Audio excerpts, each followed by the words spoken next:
Hello everybody, it is November 1st, which means it's time for me to talk about all of the books that I read in October.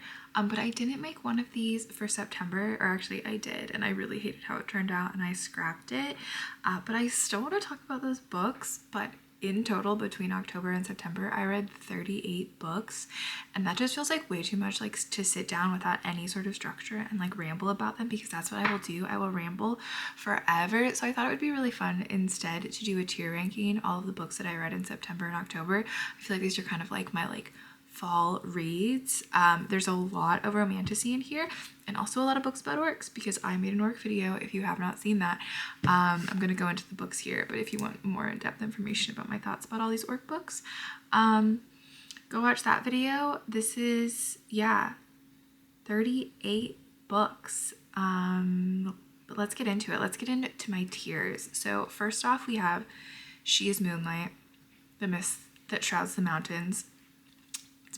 Probably one of my favorite book quotes of the year, Kingfisher from Quicksilver. These are the books that like are my identity, that I would do anything for.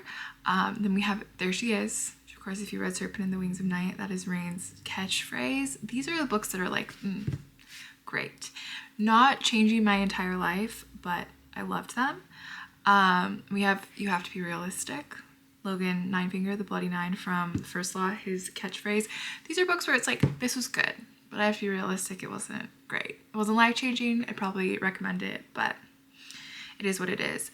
Then we have Come On Little Coward, Climb On from Twilight, of course. These are books that like you might be looking at and thinking like, that looks like an absolute horror show. Books that maybe I'm even a little bit ashamed that I liked as much as I did, but we all need to stop being a little coward and just accept that we like what we like. And yeah, we'll get there when we get to it. Then we have Accept the Pain, but Don't Accept That You Deserve It. Great wit quote from Oathbringer. And these are books where it's like, I didn't hate this book, but like this book really just like wasn't it for me. Really did not do it for me. And then finally, the bottom, we have For the Win, which is Violet Sorgale's catchphrase from Fourth Wing, something that makes me viscerally angry on a level I cannot even talk about. These are just like absolutely the worst of the worst. Okay, and I'm not gonna do these in order. Maybe I will. I guess I can do them in the order of when I read them. Let's do it. All right, the first book that I read in September was Slaying the Vampire Conqueror by Chris Broadbent. This is a standalone in the Crowns of Nyaxia series.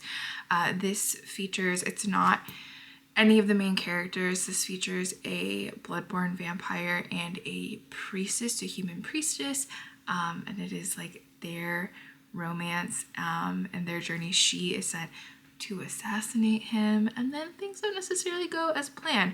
We have a very like stoic, strong, just like the vampire Atreus gives daddy, and our heroine is really fascinating. The priestesshood or whatever, like the actual like way that her religion works is really interesting, and I always love the gods in the Crowns of Nyaxia world. So this one I'm gonna put in There She Is. I really liked this book. Definitely didn't like change my entire life, but I really liked it, so much so that I read Serpent in the Wings of Night. If you haven't read Serpent in the Wings of Night, it is a like vampire fantasy romance in which like we're in a world there are vampires and humans, but the specific country that we're in and the city that we're in is run by vampires, and we follow the daughter of the Nightborn vampire king, who is a human, but she's like super vulnerable. She's kind of lived her whole life like locked up in a tower being protected, but taught how to defend herself by her father, and once every 200 years, I think once every 200 years, they host these trials where the vampires can compete to get a blessing from Nyaxia, and she is competing so that she can be bonded to her father in a way that will like give him give her access to his power so she can become immortal. And she meets some other vampires in this house where they're all competing, forms some alliances. I don't know, it doesn't even sound that good, but I just think Carissa Broadbent, when it comes to fantasy romance writing, she just absolutely kills it. She is so good. So that also is going in There She Is. I mean, it has to go in There She Is. It's like, it's literally where it comes from. And also, I love a man with wings. I feel like we all love a man with wings. Rain is fantastic. And if you haven't read Serpent, like, what are you doing? And then I started my orc reading, and I read The Half-Orc Maiden Bride by Ruby Dixon. This is a short little monster romance novella about a girl who's the daughter of a lord, but she's getting older. She's entering spinsterhood. This is historical. Almost kind of gives like Regency, and her father is not doing well financially, and so he decides to sell her off, essentially. I mean, it's a marriage, but to this orc who has recently acquired an estate. He's kind of like the first orc ever to do this. He's a half orc, obviously, and she's really naive and innocent. He's automatically obsessed with her, but they have to go through all of these different like marriage ceremonies, almost like their own trials, before they can consummate their relationship. It's a very silly book. This is really low angst, fluffy monster romance, which is really not my jam, not my thing. I'm putting this in for the win. She literally, it has that trope where she's like so innocent. She sees some male genitalia and she doesn't know what to do, and she pets it like a dog. And I'm sorry, but like, no. Her Orc King by Zoe Ashwood. This is part of the Black Bear clan. I'm also putting this down there. This is very similar. It's a short little fluffy novella about a woman who's been sold into slavery, and she is bought by these orcs. These orcs take her, and they're immediately like, they have fated mates in these books, and they're like, you're our captain's mate. And then some drama between the orc clans ensues, but it's mainly just a silly, smutty time. She decides that she wants to start a period underwear business in this book, and I feel like that's all I really need to say. I did not like this at all, which is so disappointing. I love Orc Swarm by Finley Fenn. It's one of my favorite things. I keep trying to find other good orc books, and I just have been struggling so hard. I'm going to put Her Orca Guardian in Accept the Pain But Don't Accept That You Deserve It, because it was significantly better. So maybe they get better as they go. Maybe the next one would actually be, who knows, like the whole 3 stars. But this one is about a girl whose father dies, and her stepmother is super abusive and crappy, and so father has been like, hey, when I die, go to my friend, he'll help you, take this letter to him. She can't read. Pulls a Farah, can't read. She goes to him, and he's automatically like, you're my mate, but her father wants him to help him find a husband, and so he's loyal to his bro, and conflict ensues, you know? What is he supposed to do? That's his mate. But his friend's dying request. Again, still just a really silly time. Then I read The Black Prism by Brent Weeks. This is the first book in the Lightbringer series. This is really hard between There She Is and You Have to Be Realistic. I think I'm going to put this in You Have to Be Realistic because I did really like this book, but I didn't like love this book. Brent Weeks, I think, is a very competent writer, and he writes dynamic like stories, like things were happening, like twists and turns were happening. So this book, the magic system of the world is called drafting. This whole book centers around color, and drafters who can essentially like make out of light can make I can't remember what the name of the actual substance is. They can make actually like physical matter, and each color has different uses and different textures, and they can make weapons and buildings and like literally vehicles, literally anything you can think of. At the head of this society is their leader, and that is the prism. And the prism can use all of the colors, can split light without having to like look at anything or even see colors. And that is the father of our main character, who is Kip. He is the bastard son of the prism, which he did not know his entire life, and he's just finding that out as war is breaking out across the country. But the prism, Gavin, has secrets of his own, and there's a legion of other drafters who are not under the control of the prism that are starting a rebellion. There's this history of war, it's just all of this stuff culminating together. I am definitely going to read the next one. I've heard that this series does not stay good, but I did enjoy the first one, and I really liked the audiobook. Next, I read Feather So Vicious by Liv Zander. This is going straight into She Is Moonlight. I loved this book. So Feather So Vicious and Shadow So Cruel, I'm just going to put them together. That just seems only right.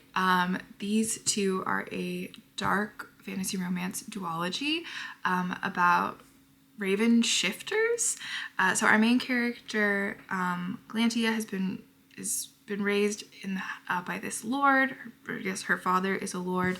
He absolutely like hates the raven shifters, who are being led by the Shadow Prince, Malir. So the raven shifters, they basically have dark shadow magic, or they can like weave shadows or create shadows or suck up shadows, or like there's all these different types of shadow magic, but they can shift into a unkindness of ravens, which is 5 ravens. So our main character, Galantia, is going to marry the human prince to form this alliance against the ravens, and she is kidnapped by them. And Malir, who is our shadow daddy, and you don't really know why in the beginning, but Malir, our shadow daddy, like absolutely hates her and wants to kill her, but at the same time there's this like fucked up tension between the two of them, this like sexual tension, and the actual raven who kidnapped her is his best friend Sabian, who is kind of like the opposite of Malir. He has this like protector complex, but he also maybe wants to get in there a little bit too. And the three of them just have some of the wildest, like this is like trigger warnings galore. Like please read the synopsis of this book. But if you like a dark romance with some non-con, with some, knife play, like those sorts of things, these books are such a good time. They're such a good time, and the plot and the world building is actually good, which is not often the case, I feel like, in books that are this smutty, but I highly recommend. This could also have gone into Come On Little Cloud, Climb On, but that is where I'm going to put this next duology, which is The King of Flesh and Bone and The Queen of Rotten Pain, also by Liv Zander. This is her first work. It's definitely not as well written. These books are shorter. I think both of them are under 300 pages, so they're more in that kind of like novella territory. These books are about the King of Flesh and Bone. So our main character lives in this, like, it's not post-apocalyptic, but it's like post-major catastrophe, essentially, in which the King of Flesh and Bone has, like, he's no longer allowing the dead to go into his land where they are, like, naturally supposed to go. That's where their bodies are supposed to go to meet their end when they die. And so now the dead, like, rise from the ground I think it's like every 30 days or something, or I don't know, every full moon or something like that. And our main character's husband is one of those people. So one night when she's trying to keep him in the ground and protect him, she gets in an accident and ends up being dragged all the way into the King of Flesh and Bones kingdom. And there he kind of takes a liking to her. She's the first like live woman who's been there in like hundreds of years, and he decides that she is his now, but he can literally control flesh and bone. That like is his power, and so he can control all of her flesh and even make her feel pain. He can make her feel pleasure. He crafts his whole castle out of bone and skin, and it's just like a really fascinating magic system. She like really wants to go outside, and he like can't let her, so he crafts her like an outside room. That's just kind of spoilers, but it's like the grass is made out of skin and there's a tree that has like leaves made of skin. It's all very morbid, but also kind of cool. And it's basically like it's like both the dynamic of their relationship, but also there's like this very aggressive religious sect who has taken over leadership of the country, like since the fall of since he like, you know, betrayed them and stopped allowing the dead to come through. And so it's like the conflict between those two. And I enjoyed both of these books a lot. They weren't life-changing, but I did enjoy them. All right. Next, I read The Lord of the Rings, The Return of the King.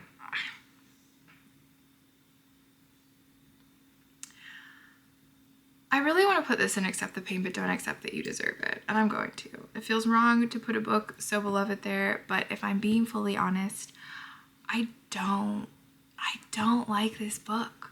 I do not like The Lord of the Rings. I find the writing to be so dry. It like goes between like this absolutely dry, unreadable, over explained, I can't even talk about it. And then like this like just absurdly over the top whimsicality. It just does not work for me. And it's not that I like don't like older books or like real literature. Clearly that's not what I'm in a phase of right now, but like I studied philosophy in school. I enjoy classics. I just do not like The Lord of the Rings. I just don't, and that's fine. Accept the pain, but I don't accept that I deserve it.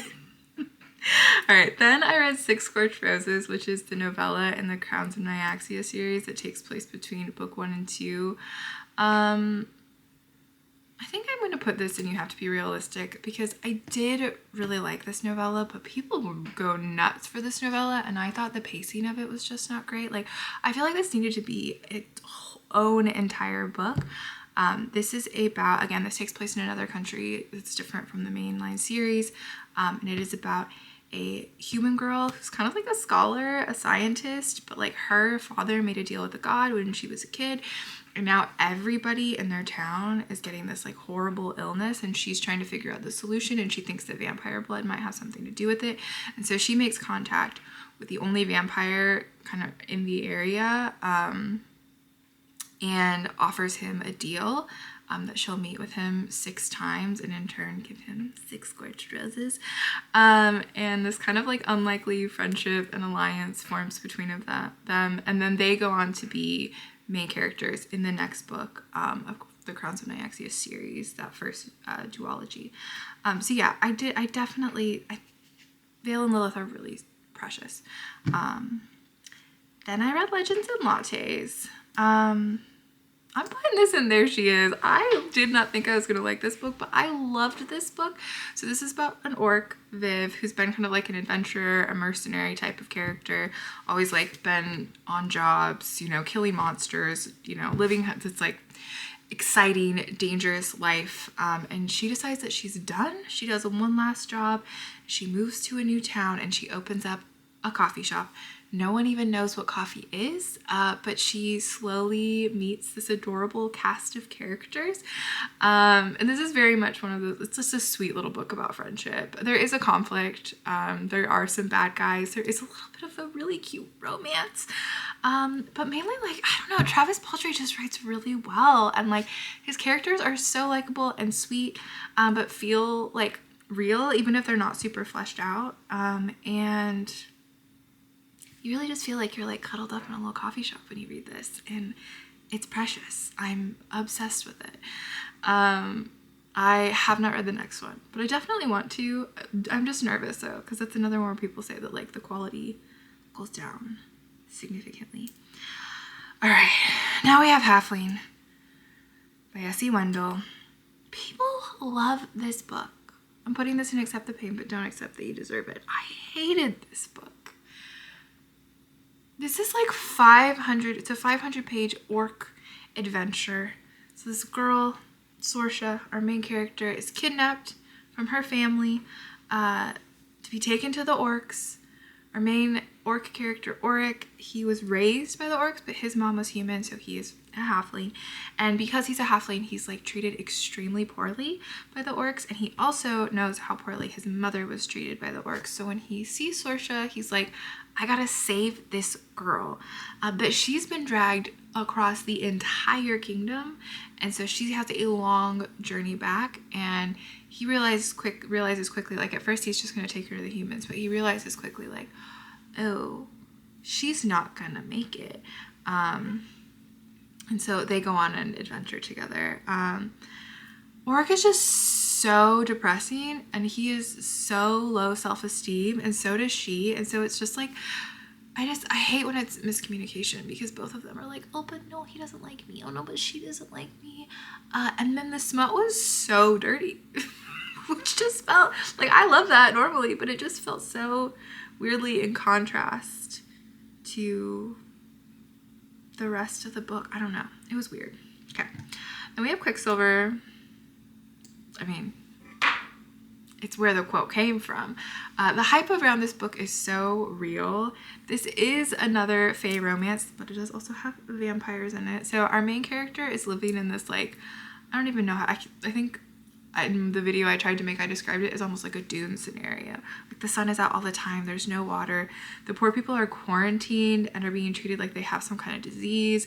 She commits a crime, is about to like receive her sentence. But what they don't know is that she's always had this ability with metal.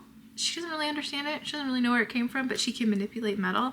And so she manipulates a pool of Quicksilver, and out comes our shadow daddy, and she's transported to the world of the fae, in which she then has to learn how to use her alchemic powers and is sucked into the war that they're having against the vampires. And Kingfisher, if you've heard anything about this book, the thing that you've heard is he's like this dark, brooding, tortured former hero who is now kind of like somewhere in the middle between hero and villain.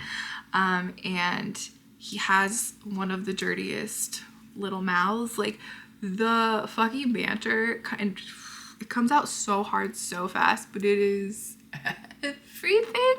And the plot is just great. Like, there's such cool world building. I think like the actual concept of like alchemy being the main magic in this one is so cool. You like don't see that very often. I am so excited for the next book. Then I read What My Bones Know. I'm putting this in You Have to Be Realistic, even though I didn't really like it, because I think it just like wasn't for me, but I think other people would really like this.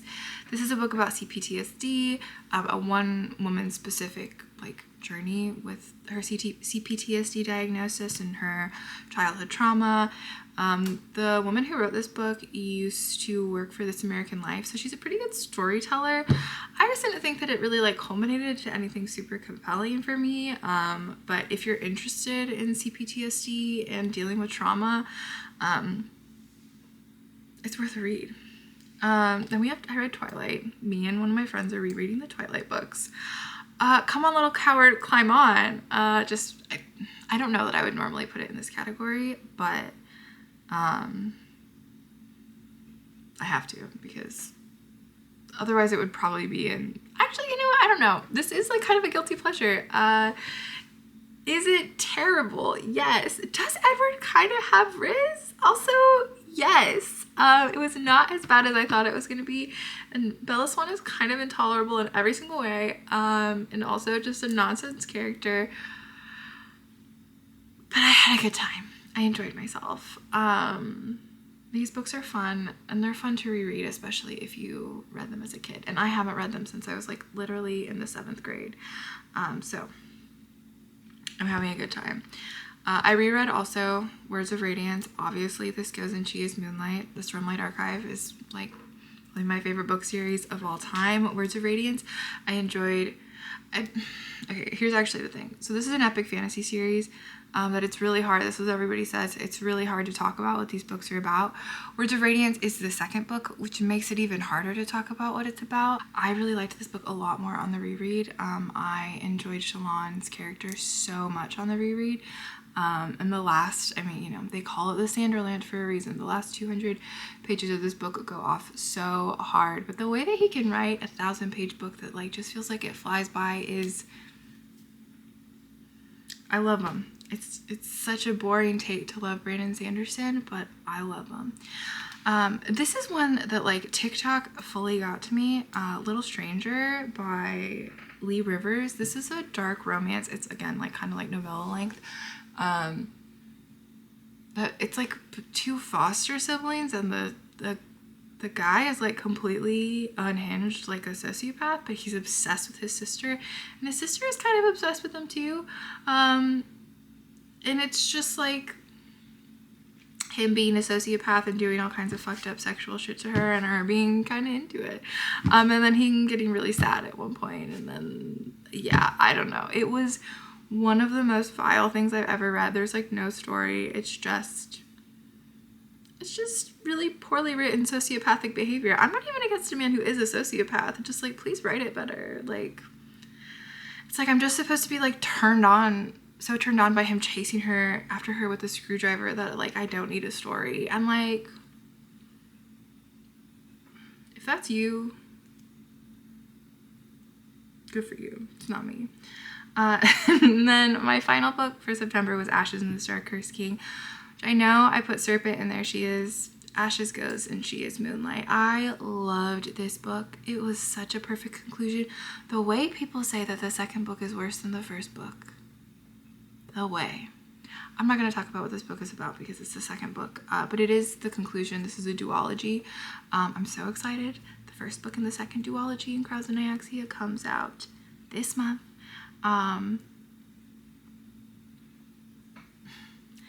Some of the best smut ever, some of the deepest just like familial relationships. There's so much here to say about like vulnerability and choosing love over power. It's all cheesy shit, but it's so just Carissa Broadbent, I love you. You're a little genius. I love you. All right. So the first book that I read in October was A Soul to Keep by Opal Rain. This is one of those books that like if you read monster romance gets recommended all the time, and I'd put off because I knew that these like were not like, normally you have like a big scary monster and then he shifts into like a human form and that's how the smut happens. This I knew was not like that. These Duskwalkers have skulls for faces, and that does not change. And I've like heard the monsters kind of described as cinnamon rolls, which again like isn't really what I usually go for. But I just got too curious and I had to read this one. It is not a good book, but it is such a silly, ridiculous time. I'm putting it in Come On Little Coward, Climb On.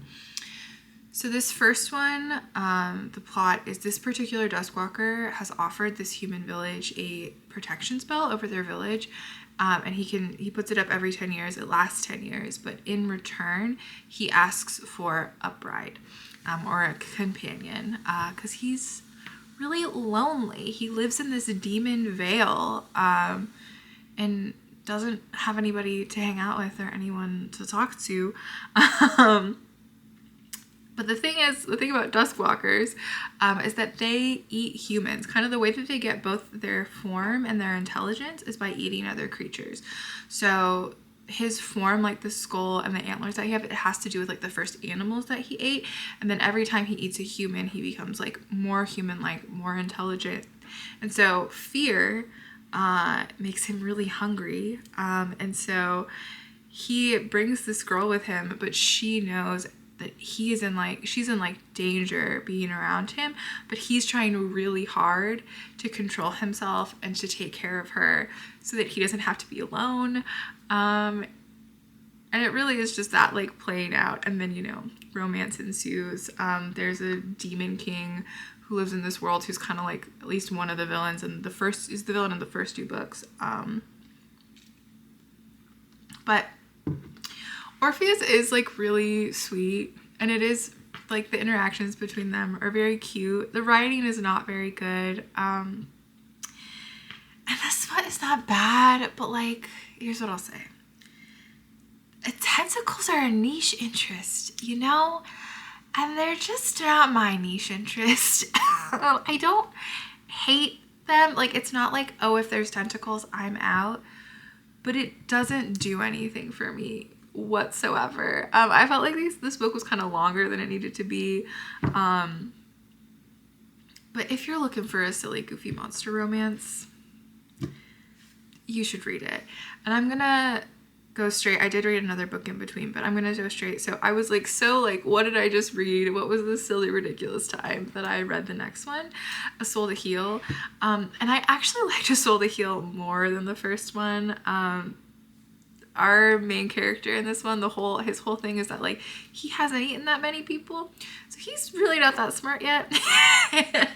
And he meets this girl who has been kicked out of her village for killing her husband, and she's just like, she's depressed and hopeless, and feels like there's no point in living. And he meets her. She literally, they push her off a cliff into the Vale, and she literally falls on top of him. Thank God Duskwalkers are basically immortal. And he decides that like he is going to nurse her back to health, and take care of her and claim him as his own.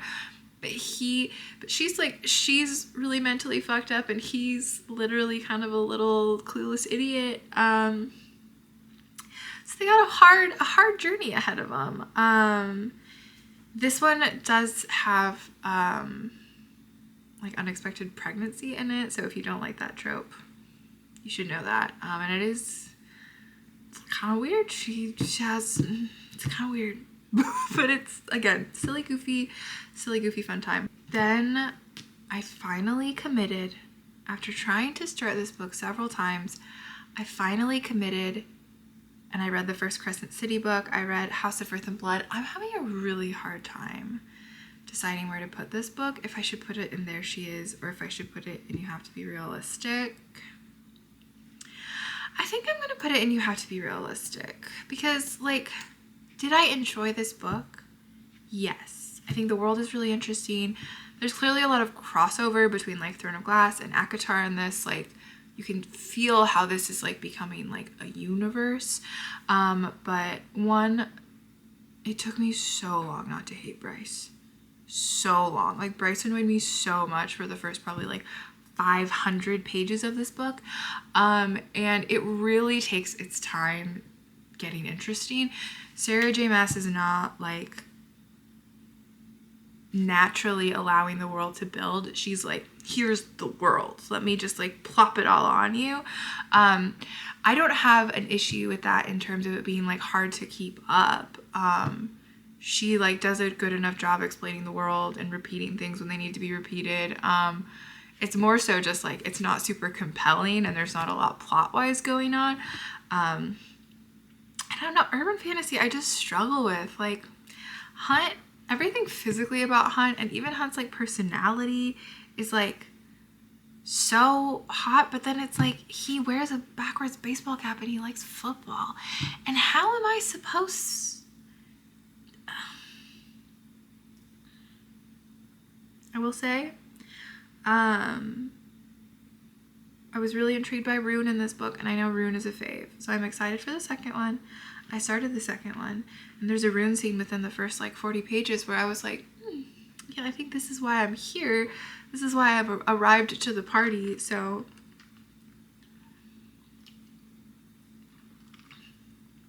I'm hoping that I'll enjoy it, the second one, and I'm hoping that I will, against all odds, also really like the third one. Okay. Then I finally read Fourth Wing. I've been saying that I want to read this book literally since it came out, but I have read the first like 25 pages a couple of times, and the writing was so bad that I was like, I can't do it. And specifically, Violet Sorrengail uses the term "for the win," which is a term that nobody has, no person under the age of like, I don't know, I don't even think a single person over the age of any, nobody has said that in 15 years, and for good reason, and we're all better for it. And it pulled me out so hard. It pulled me so far into this book was written by a 40-year-old woman territory. I like literally couldn't read it. But as I've read more Romantasy and discovered my deep love of a shadow daddy, I was like, okay, well, we'll do it for Xaden. Like, I feel like it has to be worth it. It's not. It's funny. I'm not actually going to put it in For the Win because this book is not as bad as those books, but I did not like this book at all. I don't even think I need to do a synopsis of this book. Everybody knows what Fourth Wing is about. It's about a girl that goes to a dragon academy, but she's a little frail girl who's probably gonna die, but then somehow she doesn't, over and over and over again. The writing is just so bad. It's not even the story. The story is fine. Violet is fine. The writing is so bad. Violet does actually give, it was funny reading this so close to reading Twilight. Violet gives Bella Swan hard. I just literally could not. I literally could not. You know what I could for though?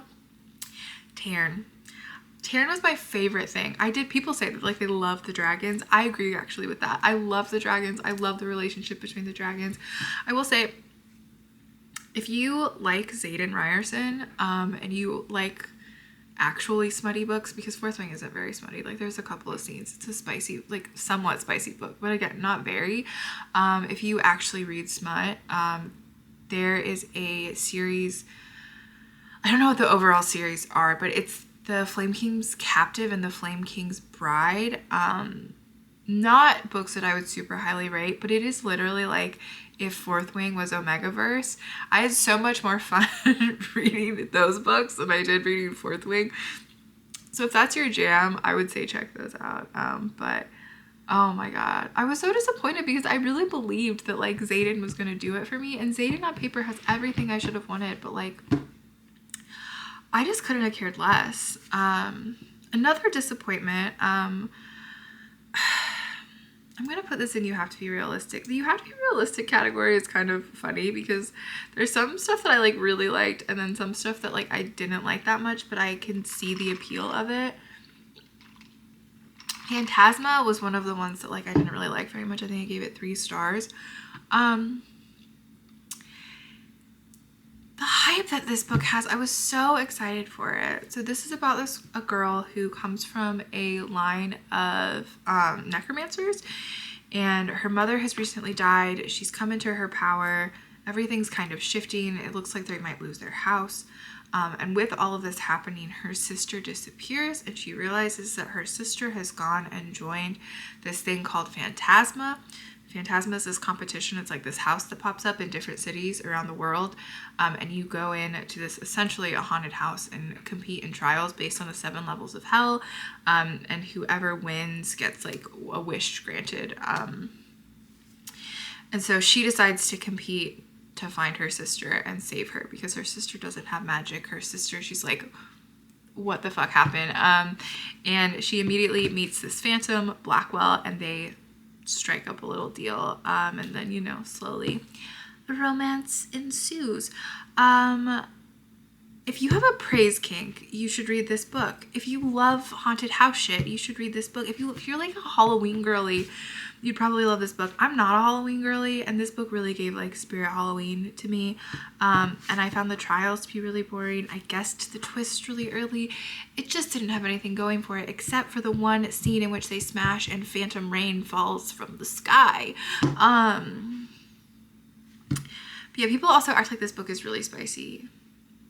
It's spicy, but it's not like, I don't know, I read really spicy books, y'all. I'm sorry. Like my barometer is probably off, but this did not do it for me. I also realized I didn't place The Fall of the Orc because it's not in my reading journal because it's a reread from earlier this year, but I did read it and had the little, because I talked about it in my orc video, I had the cover in Canva, so I put it in here. So I might as well place this. I did read this in September. Fall of the Orc absolutely goes in She is Moonlight. This is the second book in the Orc Forge series. It follows, which Orc Forge is Finley Fenn's like equivalent of Orcsworn. So it follows a gay couple or a queer couple. I think there's only 2 of them at this point, but this one follows Lieutenant Gerard, Lieutenant Alice Gerard, who has been in some of the Orcsworn books, just like a little cameo. We know that he is with Olar, who is one of the Batal captains, and this is their backstory of like how they met. This one takes place like years before Orcsworn actually happened, and essentially Gerard is a lieutenant in Duke Ormisharn's government. Wow. So Gerard is a lieutenant in the army fighting in the war against the orcs, and he's feeling like just super distraught. Like this is like, it's pointless. There's no, like this war isn't going anywhere. His commander is an absolute idiot. And so he decides that he's going to end it and just let an orc kill him. The orc that he decides to let kill him, they're like fighting each other, realizes what's happening, knocks him out, drags him away, and is like, what are you doing? I'm not gonna kill you. You're like one of the best human fighters I've ever seen. And then they start like secretly meeting to have rematches, which turn into a little bit more than rematches. And then both of them like kind of like work together as they like form this relationship and inspire one another to be agents of change in their respective armies that are both run by like corrupt leadership in hopes of working to end the war between the humans and the orcs. This is one of my favorite things that Finley Fenn has ever written. I think that their relationship is really precious. The smut is really good. And Gerard is just a really like self-possessed, interesting character. He has like really strong personal motivations. And it's just a really good time. I highly recommend this one. But I do have to say, for this one, as is with all of the Orcsworn books, if you're sensitive about cum, don't read them. Because there's a lot of cum. There's always a lot of cum. That's just the theme. All right. Then I read The Lovely Dark. So this is a monster romance short story collection, I guess. It's basically like 3 novellas. I'm going to put this in Come On Little Climb On. Come On Little Coward, Climb On. So the reason that I read this is because there's a story in here by Zoe Dravin. Zoe Dravin wrote the Horde King books, and she also wrote Brides of Kylor. This specific story takes place in the Brides of Kylor world. It also has a story by Juliet Cross, who wrote The Wraith King, which has been a kind of a hyped up fantasy romance book recently, and a story by Emma Hamm, who wrote Whispers from the Deep, which is a pretty big monster romance book about a girl falling in love with a little sea creature man. I did not like Emma Hamm's story at all. It was very weird. They're kind of more sci-fi, like creature romances, where it's like they have this like technology to like be underwater, and like they're like creating underwater cities because Earth is no longer hospitable. I just thought it was kind of weird.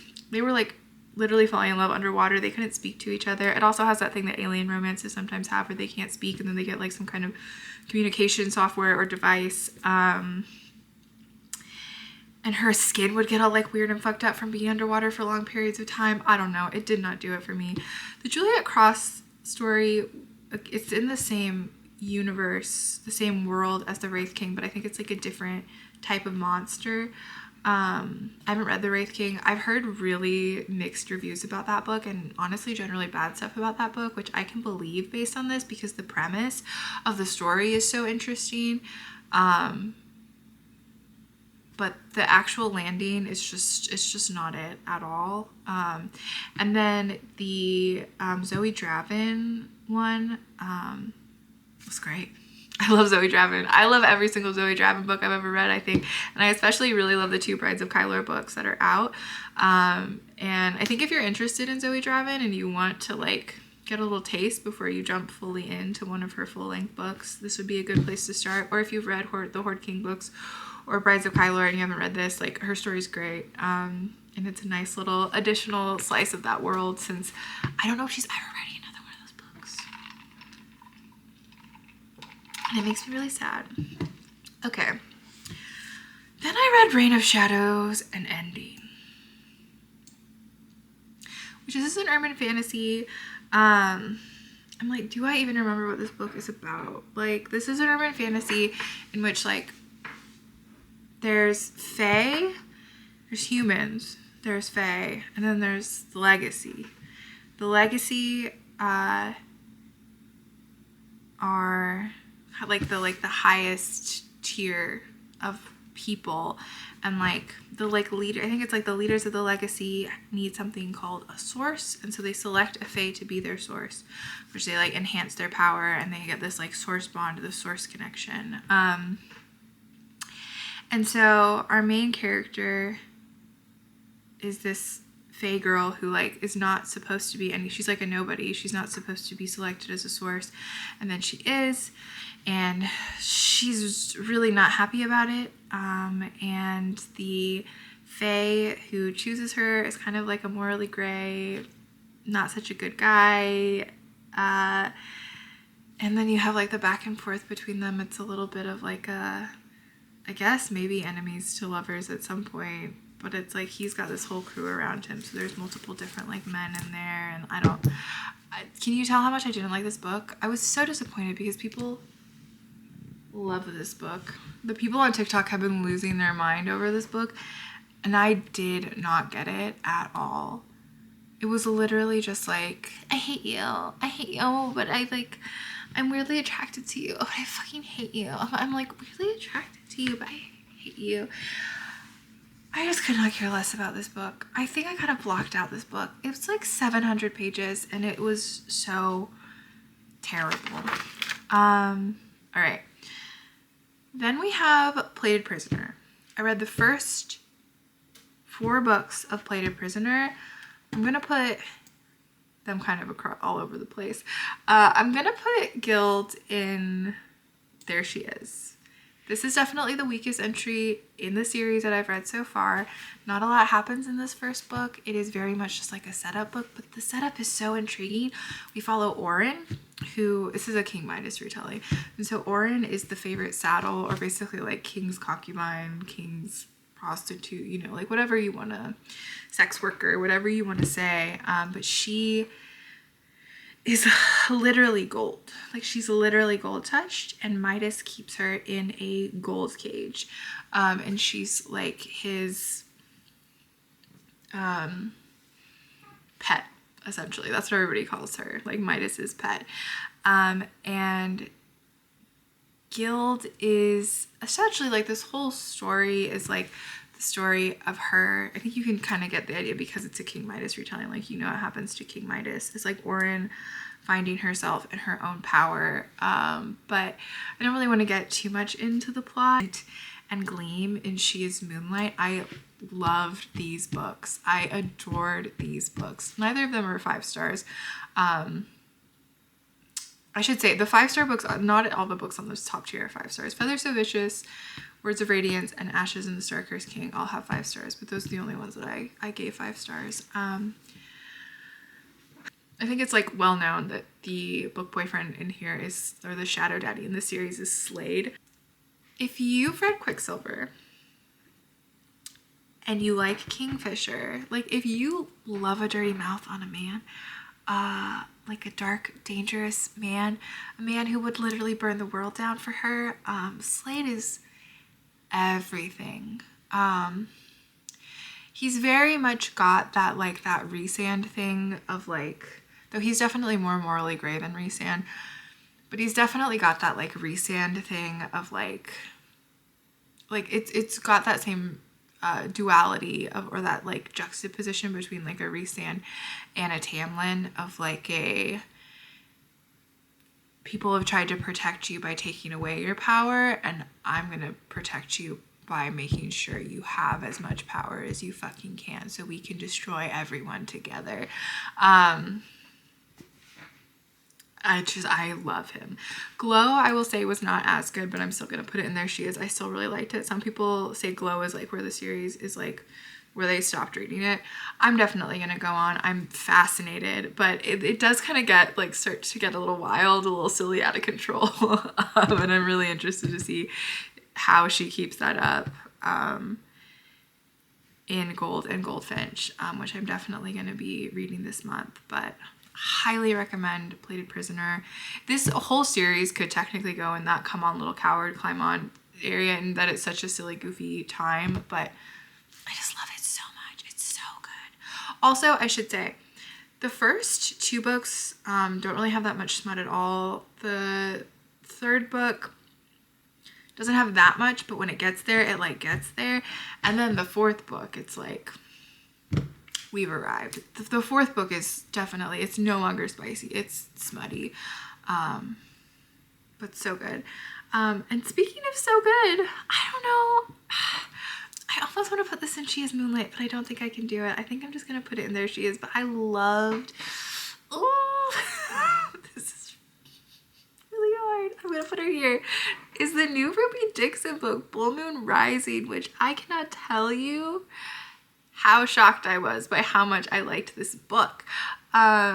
So this is kind of like, I've been describing it as like Stardew Valley meets The Mummy meets Mating Frenzy. So this is a marriage of convenience story about a girl. She's the daughter of a lord. Her house is falling. Her father has made like really poor financial decisions. It's funny how often we end up in that position, huh? And so she's gone off to the city, or to one of the major cities where they essentially, like, you can become an explorer who searches for archives from the like lost civilization that the city was built on top of, and these archives have magical powers. Like, magic has been lost to the world the way that it was like in the past, but these magical items that the past people imbued with their magic can be found and used and sold, and that's kind of like the currency with which the nobility maintains their status. And so she's gonna go and, you know, in secret against her father's wishes, and she's gonna become one of these people who searches for them. But she tries to join a guild. She tries to join the guild and she's rejected, and so she's desperate and trying to figure out what to do. And she ends up meeting somebody who's like, I got you. And it is our main character, who is a minotaur, but he is a teacher. So every year, like, in order to like whatever, he's gonna sponsor her essentially, so that she can learn how to do this job. But the big looming factor is that, so I think it's like every 5 years there's this specific moon under which minotaurs go into a mating frenzy, and they need to rut like whatever is around, and he doesn't have anybody, and he doesn't want to leave because he feels like he's kind of like running the show for his little group of like pledges that he's taking on this year, and he knows that like everything's gonna fall apart and it's gonna be really bad if he like loses his ship because he doesn't have anyone to rut. And so they make a deal that they're gonna get married, so that she can be there, and in exchange he will help her to enter the guild. And if you like any of the tropes of like marriage of convenience, nodding, mating frenzy, any of those things, like, you'll like this. He might be a minotaur, but like the banter between them and the like slow kind of burn of their relationship, there's some what is it called, like voyeurism elements going on. I don't know. I loved this book, and I don't usually like Ruby Dixon. I'm not a Ruby Dixon girly at all, but this one was really good.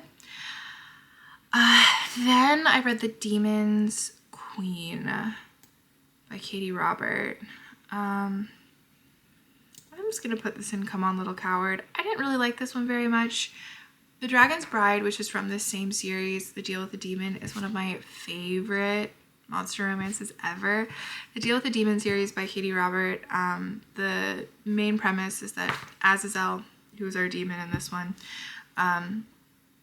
is a bargainer demon, and he's made a bargain with I think it's like 5 human women, and is going to be gifting them to the kings and queens of the main kingdoms in his world, who are all different types of monsters, as a way to like create peace, and to spread power, because the way that the monsters get power in this realm is by mating with humans, and having children with humans. Like, the children of the human monster hybrids are stronger. So the other books that have come out before have followed all of the different leaders, and then this is finally Azazel's book. It was fine. I just don't think these books are like really short and silly, and there just wasn't very much there. It was fine. If you're looking for like a silly little smutty time, this one is fine. But you should read The Dragon's Bride. The Dragon's Bride, I don't know how she did it, despite none of the other ones being very good, is exceptional. All right. Then I read Bread by the Orc. I'm also putting this in Accept the Pain, but Don't Accept That You Deserve It. But this is the silliest book I've ever read. This is literally about like an orc who wants to form an alliance with the humans, and so he decides that the way he's going to do it is by stealing and breeding one of the Lord's daughters, because I think it's like his mom, or his grandma's had like a vision that that's actually his fated mate, and so they'll be able to have a child, and that will bring their kingdoms together or bring their peoples together. So he kidnaps her, but he's like a Scottish orc, like the orcs, that's the way they're portrayed, and so he's like, I'm gonna breed you, lass. But it's so bad. So bad. I kept reading it because it was so bad, but it's so funny that it's almost good. So I don't know, if you're looking for a laugh, Read by the Orc. Then I read Oathbringer by Brandon Sanderson. And this is the third book in the Stormlight Archive. So again, I can't really talk about the plot of this one. I think this is my favorite book ever. This is my second time reading this book, and that's how I felt before, but then I'd read so many other things. I'd read so many more books now. I was like, I don't know if I'll still feel that way, but the way I love this book more than I love anything. I love Dalinar. This is really Dalinar's book, and I wept like a little fucking child, like ugly cried at the ending of this book. If there are 6-star books, and this is a fucking 7-star book. It's so good. It's so good. Okay. Then I read New Moon. This is also going in. Climb on Little Coward.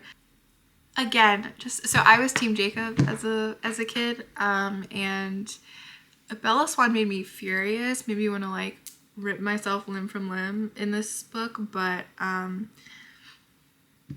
it was just such a good time. And what can I say? I'm a wolf girl. I love the wolf. It's just and then because everybody's been talking about it recently, I don't know why, but I feel like everybody's been talking about Bonded by Thorns. I did read that. I really don't know where to put this one. This one is like better than all the other books here, but I still feel like this is where I'm going to put it because I did not like this book. So this is a Beauty and the Beast retelling. This girl lives in modern times. She is just been proposed to by kind of this she works in a bookstore, right? She's a little mousy kind of socially outcast bookworm. She's just gotten married to this, or not got married. She's just been proposed to by this like shitty guy who she has a long kind of on and off relationship with, who is very much like her Gaston, and her dad is this like eccentric who everybody makes fun of because he's always going around the world searching for fairies because he thinks that, or the fae, because he thinks that his wife, her mother, was abducted by the fae. And so one night her dad disappears. She goes out to find him, ends up going through this like portal in a bush of rose bushes, and ends up in the Fae realm, where she ends up in this castle where the four lords of the four like leaders of the 4 Fae courts, which are like all autumnal, there's like the autumn court, the winter court, blah blah blah, whatever, are all there. This is like, I know this series is considered reverse harem. Nothing really happens with any of them in this first book, really. There's not that much going on in this one yet, but I just found the writing in this book to be abysmal. Like, it was, I don't know, just it just felt like really silly. I am like intrigued. The ending of this one intrigued me, but the writing was just like at such a low level, and her character just like felt so underdeveloped and kind of like unrealistic that like, and it was such a direct Beauty and the Beast retelling too. I don't know. And now that you've been here for literally your entire life, I don't know where to put this one. I read The Assassin's Apprentice by Robin Hobb. I read Assassin's Apprentice by Robin Hobb, which is the first book in the Farseer trilogy. We follow Fitz, who is the bastard of a king, as he is like kind of taken into the royal household, into court, where he at first is kind of just like ignored, and his main relationships is with like a dog and then and the stable master, and then he's slowly brought more and more into court life and begins the process of being trained to be a royal assassin. I loved this book. I think I'm gonna put it in There She Is, but I'm really excited to continue the series. Robin Hobb's writing is, as everybody says, just like absolutely phenomenal, and I'm sure it's only going to get better. There's such just like an easy like lyricism about it, and the story almost just like flowed over me. But I'm really intrigued. The world is really fascinating, and her character development isn't like front and center, and yet by the end of this book I felt so attached to our main characters. Yeah, some people describe this book as slow, but I found it to be just like extremely readable, and I'm really excited to keep reading it. I haven't read fantasy writing this good, I think, since I read A Song of Ice and Fire. So such a solid, I mean, after I've read some very silly books in the past couple of months, and it was nice to read something like that well crafted. But yeah, this is everything I've read in the last 2 months. It's been a silly, goofy time. I'm not done with my romantasy era. The silly, goofy time and the monster romance. My silly, goofy time is 100% going to continue into November, but thank you for watching if you did, and I'll catch you in the next one. Bye.